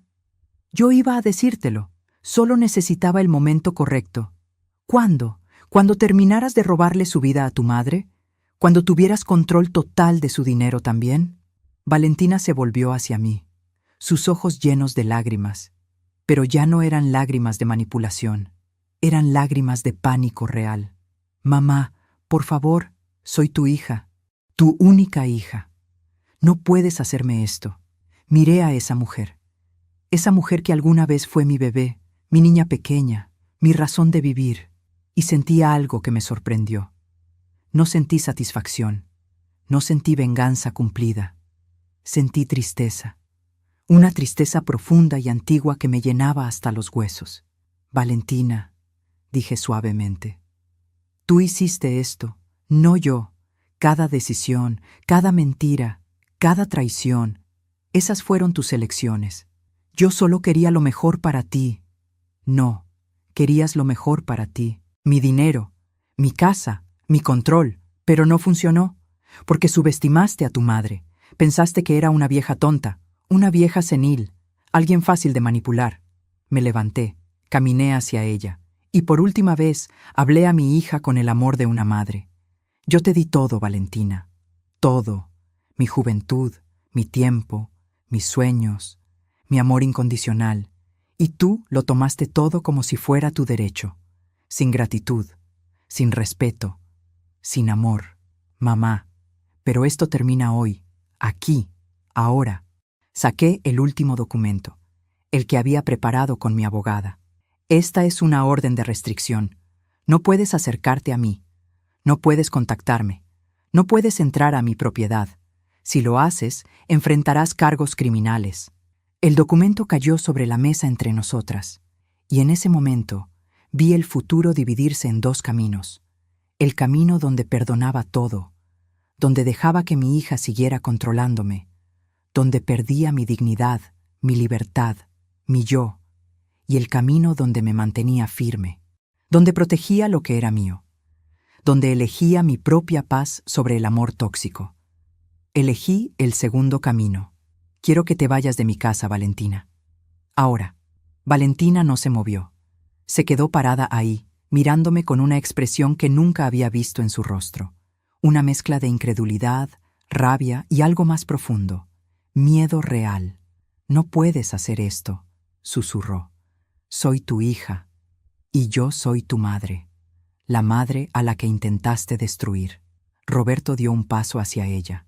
Su voz era tan fría que hasta yo sentí el escalofrío. Valentina, recoge tus cosas, nos vamos. Roberto, por favor, no me toques. Se alejó cuando ella intentó agarrar su brazo. No me vuelvas a tocar en tu vida. Valentina miró alrededor de la mesa otra vez, buscando, rogando por alguien que la defendiera. Su mirada se detuvo en mi hermana Sofía. Tía, tú me conoces desde que nací. Sabes que yo nunca haría nada para lastimar a mamá. Ella está exagerando todo. Basta. Sofía se levantó. Las lágrimas corrían libremente por su rostro. Basta, Valentina. Vi las evidencias, escuché las grabaciones, vi las fotos. No hay exageración aquí, solo hay verdad. Una verdad horrible que no quiero creer, pero que no puedo negar. Pero llamaste a tu madre senil, la espiaste, trataste de robarle su libertad, su dignidad, su vida. La voz de Sofía se quebró. ¿Cómo pudiste? Patricia te dio todo, sacrificó todo por ti, y así le pagas. Valentina comenzó a llorar, lágrimas reales corriendo por su rostro perfectamente maquillado, su máscara de rímel manchándose, sus manos temblando. No entiendes, nadie entiende. Yo necesitaba ese dinero. Tenemos deudas, muchas deudas. Las tarjetas de crédito están al máximo. El carro, la casa, todo. Necesitaba una solución. Y ahí estaba, la verdad final. No era por preocupación, no era por amor, era por dinero. Puro y simple. Roberto se quedó paralizado. ¿Deudas? ¿Qué deudas? Yo manejo nuestras finanzas. ¿No tenemos? Se detuvo. La comprensión cruzó su rostro como una tormenta. ¿Qué hiciste, Valentina? ¿Qué más hiciste? Ella no respondió. Solo siguió llorando. Respóndeme, rugió Roberto. ¿Qué hiciste? Tengo tarjetas que tú no conoces. 5. No, 6. Están todas al máximo. Son casi 400,000 pesos en deudas. El número cayó sobre la sala como una bomba. 400,000 pesos. Roberto repitió lentamente. Y tu plan era robarle a tu madre para pagar tus deudas. No iba a robarle. Solo iba a administrar su dinero, a asegurarme de que estuviera bien invertido. ¿En pagar tus compras de bolsas de diseñador? Lo interrumpí. Saqué más papeles, recibos, 45,000 pesos en una bolsa Prada, 32,000 en zapatos Louboutin, 28,000 en un abrigo que usaste una vez. Mientras tanto, cuando mi refrigerador se descompuso hace 3 meses y te pedí prestados 8,000 pesos, me dijiste que no tenías. Cada palabra era como un martillo golpeando un clavo. Vi cómo Valentina se encogía con cada una. Y hay más, continué. Porque ahora que había empezado, no podía parar. Toda la rabia contenida durante semanas estaba saliendo. El viaje a Cancún, 160,000 pesos. 3 semanas después de echarme en cara que mi pensión no era suficiente. Las cenas en restaurantes caros, 2,000, 3,000 pesos por noche. Mientras me decías que necesitaba economizar. Saqué foto tras foto. Recibo tras recibo, una montaña de evidencia de su hipocresía. Y el departamento secreto donde te acuestas con un hombre 6 años menor que tu esposo, 180,000 pesos. Dinero que salió de la cuenta de ahorros conjunta que Roberto pensaba que era para el futuro de ambos. Roberto se dejó caer en su silla, se cubrió el rostro con las manos, y escuché un sonido que me rompió el corazón. El sonido de un hombre bueno llorando. 4 años, dijo entre sollozos. 4 años juntos antes de casarnos, 7 años de matrimonio, 11 años de mi vida, y todo fue una mentira. No todo. Valentina se arrodilló frente a él. Roberto, te amo, de verdad te amo. Ese hombre no significa... No digas eso. La voz de Roberto era como hielo. No vuelvas a decir que me amas. El amor no hace esto. El amor no miente, no engaña, no destruye. Se levantó. La apartó suavemente pero firmemente. Voy a hablar con un abogado mañana. Quiero el divorcio. Y voy a pelear por cada peso que pusimos en ese departamento. Cada peso que gastaste de nuestras cuentas conjuntas. Todo. Roberto, por favor, podemos arreglarlo. Podemos ir a terapia. Puedo cambiar. Ya es tarde para cambiar, Valentina. Demasiado tarde. Mi hermano Javier se acercó a Valentina. Su expresión era de pura decepción. Cuando eras niña, te cargaba en mis hombros, te compraba dulces, te defendía cuando alguien te molestaba en la escuela. Pensé que habías crecido siendo una mujer buena, honorable, como tu madre. Negó con la cabeza. Pero no aprendiste nada de ella, nada de su dignidad, nada de su fuerza, nada de su honor. Tío, no me llames tío. Ya no eres mi sobrina. Mi sobrina murió. No sé quién eres tú. Esas palabras. Vi cómo golpeaban a Valentina. Cómo finalmente, empezaba a entender lo que había perdido. Mi hermana Sofía se acercó a mí, me abrazó y susurró en mi oído: Lo siento, hermana. Siento que hayas tenido que pasar por esto. Siento que tu propia hija te hiciera esto. Devolví el abrazo. Sentí sus lágrimas mojando mi hombro. Sentí mi propio dolor mezclándose con el suyo, porque aunque había ganado, aunque la verdad había salido a la luz, no se sentía como victoria, se sentía como pérdida, como duelo, como el final de algo que nunca podría recuperarse.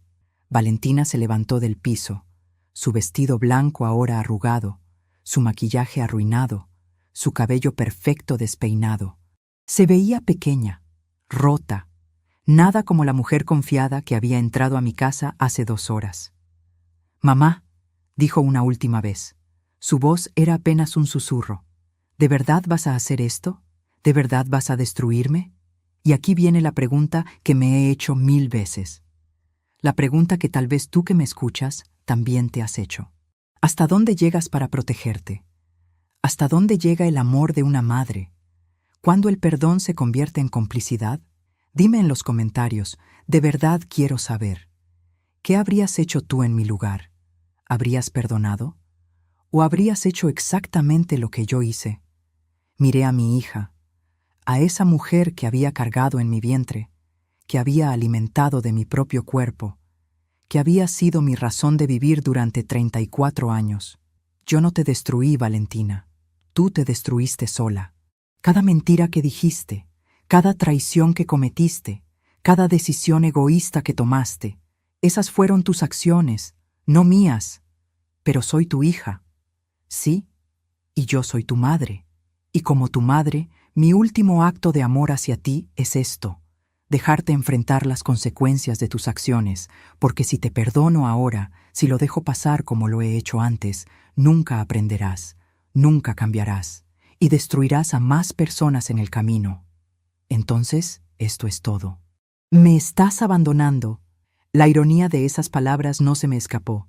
Ella había intentado abandonarme primero, encerrarme, controlarme, quitarme mi libertad, pero ahora se sentía abandonada porque yo me negaba a ser su víctima. No te estoy abandonando. Te estoy dejando ir. Hay una diferencia. Caminé hacia la puerta. La abrí. El aire de abril entró a mi sala. Aire fresco, limpio, aire de libertad. Adiós, Valentina. Ella caminó hacia la puerta. Cada paso parecía dolerle. Cuando llegó al umbral, se volteó una última vez. ¿Y si cambio? ¿Y si realmente cambio? ¿Y si busco ayuda? ¿Y si pago cada peso que debo? ¿Volverás a hablarme? Pensé en esa pregunta durante un largo momento. Sentí el peso de 14 pares de ojos esperando mi respuesta. Tal vez, dije finalmente, en muchos años. Cuando hayas demostrado con acciones, no con palabras, que has cambiado. Cuando hayas reconstruido tu vida basándote en verdad en lugar de mentiras. Cuando puedas mirarme a los ojos y entender realmente el daño que causaste. Tal vez entonces, tal vez. ¿Cuántos años? Los que sean necesarios. Roberto apareció detrás de ella con su saco en la mano. Vámonos, Valentina, ya no tienes nada más que hacer aquí. Los vi alejarse. Vi el BMW blanco arrancar. Vi las luces traseras desaparecer al final de la calle, y entonces cerré la puerta. Me volteé hacia mi familia, hacia las personas que habían permanecido, que habían presenciado todo, que conocían la verdad completa. El señor Gutiérrez fue el primero en hablar. Doña Patricia hizo lo correcto. Sé que duele, sé que es su hija, pero hizo lo correcto. Mi hermana Sofía me abrazó otra vez. Eres la mujer más fuerte que conozco. Siempre lo has sido. Mi hermano Javier asintió. Papá estaría orgulloso de ti. Mamá también. Y entonces, finalmente, me permití sentir todo. El dolor, el alivio, la tristeza, la libertad. Todo mezclado en una ola enorme que me golpeó con tanta fuerza que mis piernas casi ceden. Pero no caí. Me mantuve de pie. Porque eso es lo que Patricia Morales hace. Se mantiene de pie. La tarde se convirtió en noche. Mi familia se quedó conmigo. Limpiamos juntos, lavamos platos, guardamos comida y hablamos. Hablamos de todo lo que había pasado, de señales que deberíamos haber visto, de patrones que deberíamos haber reconocido. A las 9:43 de la noche, todos se fueron. Me quedé sola en mi casa, la casa que había luchado tan duro por mantener. Me senté en mi sala. Miré las paredes que yo misma había pintado, los cuadros que yo misma había colgado, los muebles que yo misma había elegido, y sentí algo que no había sentido en meses. Paz. Mi teléfono sonó, un mensaje de un número desconocido. Soy Roberto. Solo quería agradecerle por decirme la verdad. Merecía saberla. Y quería decirle que usted siempre será bienvenida en mi vida, sin importar lo que pase con Valentina. Usted es una mujer extraordinaria, doña Patricia, y fue un honor ser su yerno. Lágrimas corrieron por mis mejillas mientras leía esas palabras, pero eran lágrimas diferentes, no de dolor, de gratitud, de saber que incluso en medio de tanta oscuridad había bondad. A las 11 de la noche me acosté en mi cama en mi casa que nadie me quitaría, mi libertad que nadie me robaría. Cerré los ojos y dormí profundamente por primera vez en meses, porque había hecho lo correcto, había protegido lo que era mío, había mantenido mi dignidad, y aunque el precio había sido alto, más alto de lo que jamás imaginé, había valido la pena, porque yo seguía siendo Patricia Morales, 61 años, contadora jubilada, mujer libre, mujer fuerte, mujer que nunca, nunca volvería a ser subestimada. Han pasado 6 meses desde aquella comida familiar del 18 de abril. 6 meses desde que mi vida cambió para siempre. Es mediados de octubre ahora. Las mañanas son frescas. Los árboles de mi jardín están cambiando de color. Y yo sigo aquí, en mi casa, en mi espacio, libre. La orden de restricción sigue vigente. Valentina no ha intentado contactarme. No directamente, pero sé de ella. Mi hermana Sofía me cuenta cosas. No porque yo pregunte, ella simplemente siente que debo saber. El divorcio se finalizó en agosto. Roberto se quedó con la casa. Valentina tuvo que vender el departamento secreto para pagar las deudas. Perdió todo, el BMW, las bolsas de diseñador, la vida perfecta que había construido con mentiras. Escuché que está viviendo con una amiga ahora, trabajando en una tienda departamental, vendiendo ropa. ganando lo que gana cualquier persona que empieza desde cero. Parte de mí siente pena por ella, porque aunque me traicionó, aunque me lastimó de maneras que nunca imaginé posibles, sigue siendo mi hija. Eso nunca cambiará. Pero la otra parte de mí, la parte más fuerte, sabe que esto era necesario. Sabe que algunas veces el amor más grande que puedes darle a alguien es dejarlos caer, dejarlos enfrentar las consecuencias, dejarlos aprender. Roberto me visita una vez al mes. Siempre trae café y pan dulce. Nos sentamos en mi jardín y hablamos. De todo y de nada. Se está reconstruyendo, lentamente, pero lo está haciendo. La última vez que vino, hace 2 semanas, me dijo algo que me hizo llorar. Doña Patricia, durante 4 años antes de casarme y 7 años de matrimonio, pensé que conocía lo que era el amor. Pensé que Valentina me amaba, que yo la amaba. Pero ahora me doy cuenta de que nunca supe lo que era el amor real. Porque el amor real no manipula, no miente, no destruye. ¿Y ahora?, le pregunté. ¿Sabes lo que es el amor real? Sonrió. Una sonrisa triste pero sincera. Estoy aprendiendo. Lentamente. Estoy aprendiendo a amarme a mí mismo primero. A valorar mi propia dignidad.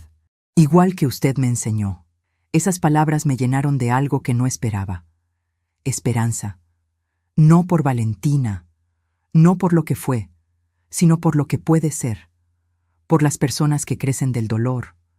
Por las lecciones que nacen de la traición. Mi vida ahora es simple.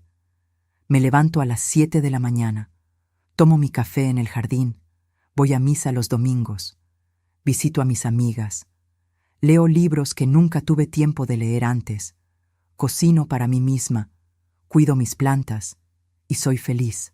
No la felicidad ruidosa y constante que el mundo nos dice que deberíamos buscar, sino la felicidad tranquila de saber quién eres, de proteger tu paz, de no permitir que nadie, ni siquiera tu propia sangre, destruya lo que has construido con tanto esfuerzo. A veces, en las noches, me siento en mi sala, en el mismo lugar donde todo salió a la luz, y pienso en ese día, en cómo mi vida se dividió en antes y después. Antes era la madre que perdonaba todo, que justificaba todo, que ponía las necesidades de su hija por encima de las propias hasta el punto de perderse a sí misma. Después, me convertí en la mujer que elige su propia dignidad, que dice no, que pone límites, que entiende que el amor sin respeto es veneno disfrazado de dulzura. ¿Me arrepiento de lo que hice? Me lo preguntan mucho. Mi hermana, mis amigas, el padre en la iglesia. Y mi respuesta siempre es la misma. No, no me arrepiento de protegerme. No me arrepiento de decir la verdad. No me arrepiento de mantener mi libertad. ¿Me duele? Todos los días. Porque una madre nunca deja de amar a su hija, incluso cuando esa hija la lastima de maneras inimaginables. El amor está ahí. Siempre estará ahí. Pero el amor no significa permitir el abuso. El amor no significa ser un mártir. El amor no significa sacrificar tu propia alma en el altar de la familia. He aprendido que puedes amar a alguien desde lejos. Puedes desearles bien sin permitirles entrar a tu vida. Puedes perdonar sin olvidar. Puedes seguir adelante sin regresar. Y tal vez esa es la lección más importante de todas. La semana pasada recibí una carta. No tenía remitente. Pero reconocí la letra de inmediato. Era de Valentina. La sostuve en mis manos durante 1 hora, sintiendo el peso del papel, preguntándome si debería abrirla, si estaba lista para leer lo que fuera que tuviera que decir. Finalmente, la abrí. Era corta. Solo 3 párrafos, sin excusas, sin justificaciones. Solo 3 párrafos diciendo: lo siento, entiendo por qué hiciste lo que hiciste, no espero tu perdón. Solo quiero que sepas que estoy trabajando en ser una mejor persona. No por ti, no para recuperarte, sino porque finalmente entendí que la persona que era estaba rota y necesita reparación. Doblé la carta, la guardé en un cajón y seguí con mi día. Tal vez algún día responderé, tal vez en años, cuando las heridas hayan sanado lo suficiente, cuando pueda mirar hacia atrás sin sentir ese nudo en el estómago. Pero hoy no. Hoy todavía necesito proteger mi paz, porque he aprendido algo fundamental en estos 61 años de vida. He aprendido que la familia no es solo sangre. La familia es respeto, es honra, es amor que construye en lugar de destruir. He aprendido que envejecer no significa volverse débil, significa volverse sabio. Significa conocer tu valor y no permitir que nadie te lo quite. He aprendido que a veces la cosa más valiente que puedes hacer es alejarte, cerrar la puerta, decir basta. Y he aprendido que la dignidad no tiene precio, que la libertad no se negocia, que tu paz mental vale más que cualquier relación, incluso con tu propia hija. A todas las personas que me escuchan ahora, especialmente a aquellos de nuestra comunidad hispana, donde la familia es todo, donde nos enseñan que la sangre es sagrada, donde nos dicen que una madre siempre perdona, quiero decirles esto: sí, la familia es importante, sí, la sangre crea vínculos, sí, el perdón es poderoso, pero nunca, nunca, nunca a costa de tu propia alma. Honrar a tu familia no significa permitirles destruirte. Ser una buena madre no significa ser un felpudo. Perdonar no significa olvidar ni permitir que el abuso continúe. Tienes derecho a tu dignidad, a tu paz, a tu libertad, sin importar quién intente quitártela, sin importar si comparten tu sangre, porque al final, cuando cierres los ojos en tu última noche en esta tierra, no importará cuántas veces perdonaste lo imperdonable, no importará cuántas veces te sacrificaste hasta desaparecer. Lo que importará es si viviste con dignidad, si mantuviste tu honor, si protegiste tu alma. Y yo, Patricia Morales, 61 años, puedo decir con certeza absoluta que lo hice. Hace 6 meses, mi hija me llamó senil, me espió, intentó robarme mi libertad, y yo le mostré que su madre sabía exactamente lo que estaba haciendo. Hoy sigo aquí, en mi casa, con mi dignidad intacta, con mi libertad preservada, con mi alma en paz, y si Valentina está escuchando esto en algún lugar, quiero que sepa algo. Todavía rezo por ella todas las noches, todavía deseo que encuentre su camino, todavía tengo esperanza de que algún día, tal vez en muchos años, podamos sentarnos juntas como madre e hija y hablar con honestidad verdadera. Pero eso depende de ella, no de mí. Ya hice mi parte, ya la crié, ya le di todo. Ahora le toca a ella crecer. Porque algunas puertas, una vez cerradas, requieren esfuerzo real para abrirse de nuevo. No lágrimas fáciles, no promesas vacías, sino cambio verdadero. Trabajo real. Tiempo suficiente para que las acciones demuestren lo que las palabras nunca podrán. Y hasta entonces, yo estaré aquí, tomando mi café cada mañana, cuidando mi jardín, viviendo mi vida, libre. Porque eso es lo que hago. Eso es lo que soy. Patricia Morales, mujer de 61 años, contadora jubilada, sobreviviente, luchadora. Y nadie, absolutamente nadie, volverá a llamarme senil y salirse con la suya.